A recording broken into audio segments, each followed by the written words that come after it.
नमस्कार मित्रांनो, महाराष्ट्राच्या राजकारणातील ताज्या घडामोडीसाठी गर्व महाराष्ट्राचा न्यूज चॅनल नक्की सबस्क्राईब करा, जेणेकरून अशाच प्रकारच्या नवनवीन अपडेट आपल्याला याच चॅनलवरती पाहायला मिळेल. हॉस्पिटलच्या अधिकाऱ्यांनी सांगितले त्या वुंड्सवर जी सर्जरी करणं आवश्यक आहे, विशेषतः 2 ठिकाणी त्या ज्याला आपण डीप वुंड म्हणू अशा पद्धतीच्या या जखमा आहेत.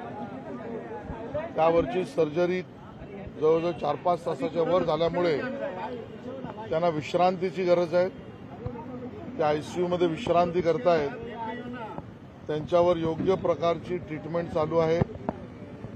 सर्व त्या ठिकाणी आवश्यक त्यांच्या तंदुरुस्ती आणि तब्येतीला सांभाळण्यासाठीची सर्व व्यवस्था हॉस्पिटलने केलेली आहे. बरोबरीने मी पोलीस अधिकाऱ्यांशी बोललो. डीसीपी असतील, ॲडिशनल कमिशनर असतील, एसीपी असतील, सिनियर पीआय असतील, या सगळ्यांशी मी सकाळपासून बोललेलो आहे.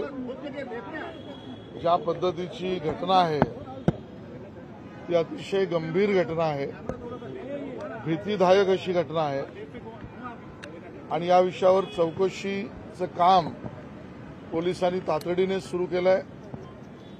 या संबंधित आरोपीला पकडण्यासाठी आवश्यक जे पुरावे गोळा करणं आहे किंवा पकडण्यासाठीची माहिती गोळा करणं आहे, याचं काम तातडीने पोलिसांनी सुरू केलंय.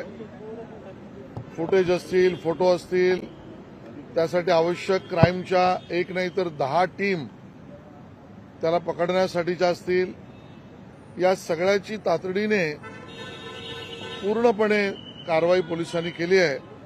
अपेक्षा करूया आपण की आरोपी लगेच पकडला जाईल, त्याला अटक होईल आणि बरोबरीने अपेक्षा ही करूया, प्रार्थनाही करूया की सैफ अली खान यांना त्या ठिकाणी लवकरात लवकर बरं होण्याची आणि जखमा हील होण्यासाठी सगळ्या व्यवस्था तर दिल्याच आहेत, पण त्या लवकर बरे व्हावेत